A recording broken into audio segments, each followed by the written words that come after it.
Okay, here we go. Let's jump right into it. We're going to start with the big one where FC Barcelona was hosting Paris Saint-Germain. Paris won 4-1. Paris get to advance in the semifinal after losing last week in Paris 3-2 to Barcelona.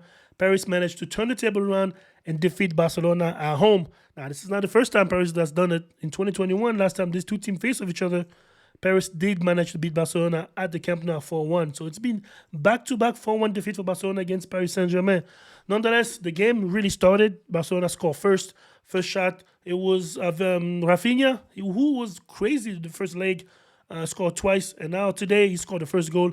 And then Paris stayed calm, equalized. And there was a lot of drama. There was a red card by Ronald Araujo. Now, a lot of people are talking about saying it was an excessive red card. And when I mean a lot of people, I'm going to quote exactly the Barcelona head coach, Xavi himself. Xavi is saying that Barcelona did not deserve a red card. As far as he's concerned, they're totally annoyed. They're angry. They feel like our Ho sending off was the time making. Really, he feels like our 11 versus 11. Barcelona was doing well, and was, as far as he's concerned, Barcelona was going to win that game or at least go through. But it feels like the red card was excessive, and it's not good for football to play so long with 10 players. So that's the money quote from Xavi. He says the red card was excessive and it is not good for football to play so long with 10 players.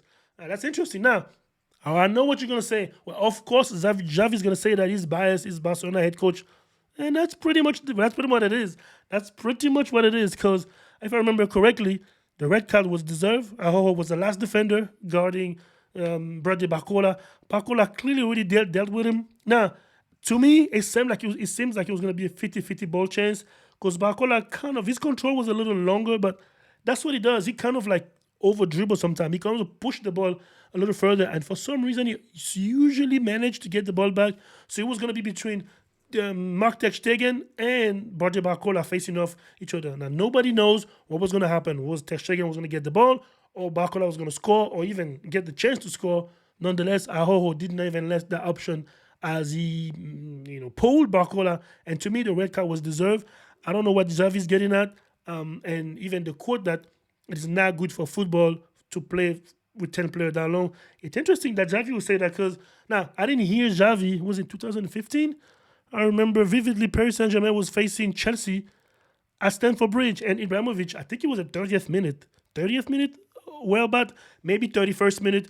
And Ibrahimovic got a red card pretty much the same time. I think today was the 29th minute. So they had the red card at the same time. And Paris managed to defeat Chelsea. Not defeat, but to advance. I remember, was it Thiago Silva that scored on that corner to equalize? And that was the tie that sent Paris through. So Xavi, no excuses. Now, I know it's a handicap to play 10 against 11, but Paris has played that long before with 10 against 11 at the hostile territory in Stamford Bridge, and they managed to go through. So, no excuses. You were up 2-0. It's like 3-2 at home and 1-0 up. You could have kept the result and not conceded 4 goals. So, it sounds good to say it's not good for football to play 10 versus 11 that long, but I didn't hear Xavi being this outrage when it was Paris to face Chelsea 10 men against 11 for the exact amount of time. So Xavi, I think, is doing his job. He's defending his team. He's going to call the referee all the names. And then, but yeah, the truth is the truth. Araujo had no business holding Barcola. He knew what he was doing. He knew Ter Stegen might not get the ball, and he calls the fault, and the rule is the rule. Other than that, there was a penalty by Joao Cancelo tackling Ousmane Dembele. That was an easy one. I mean, that's obviously a penalty. Now, the other controversy that Barcelona fan or Barcelona lovers, I would say, are talking about is the Ilkay Gundogan on the Paris Saint-Germain side. I personally don't think it was a penalty. I think Gundogan knew what he was doing. He was trying to get his leg exactly the way he did so that he can get in touch, so he can fall over. I think it was a simulation, and the ref saw it that way. And not just the ref, the people in the booth that checked the VAR saw the same thing that I saw, that Gundogan, knowing he was kind of slow, he knew he couldn't get to the ball at that point. He was trying to get a foul, trying to bait the ref to give a penalty, and it didn't work. So to me, fair game, 4-1 for Paris Saint-Germain. Great game. Ousmane Dembele, shout out to Dembele. You can tell he was playing with a chip on his shoulder. He's been playing this way, especially since the first game. Usually he's kind of nonchalant, and he did play some nonchalant today. but you can tell he had the axe to grind against Barcelona. He really wanted to get that team out of the Champions League. For everything that happened between him and Barcelona, that's his previous team. For those who don't know, if you've been living under a rock, Ousmane Dembele left Barcelona to go to Paris. And when Ousmane Dembele scored in the first leg to equalize, that was his first goal against Barcelona, he celebrated. Usually, players don't celebrate against their former team, but you got to see the whole context. The way Dembele was got out of Barcelona, he was not, in good term. Barcelona was not saying eye to eye with Dembele, and they wanted to extend him, but that bridge has been broken, has been burned for a while, and you need to understand. Now, I understand why players don't celebrate against their former club, but this is totally different. First of all, Dembele left on terrible terms with Barcelona, and he's playing for his home team. If you're gonna score in the Champions League for your home team, you got to celebrate. I don't care what everybody say. And then today, the Barcelona fans were booing him for the whole game, booing him. And then when he scored, of course he's gonna celebrate. So that's just if you're gonna be petty enough to boo your former player, he can also be petty enough to celebrate against you. There's no rules that say you can't celebrate against your former club.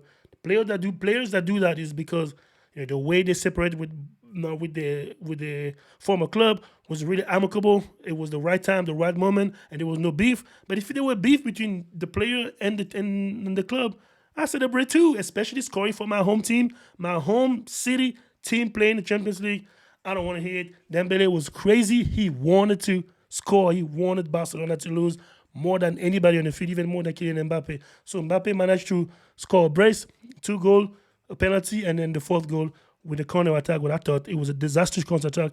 They almost missed it. They got lucky that the ball came back to Kylian Mbappe and get to score the goal.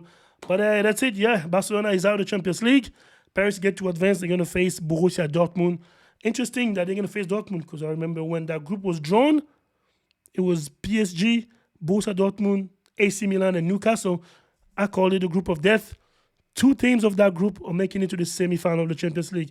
It really was a group of death. So, what do you think about that Paris Saint-Germain versus Barcelona, that 4-1? Do you think it was a penalty on Araujo? Do you think it was a penalty on Ilkay Gundogan? Personally, I think the ref did a pretty good job on that game. What say you? Let me know in the comment below, and I'll see you guys on the next one.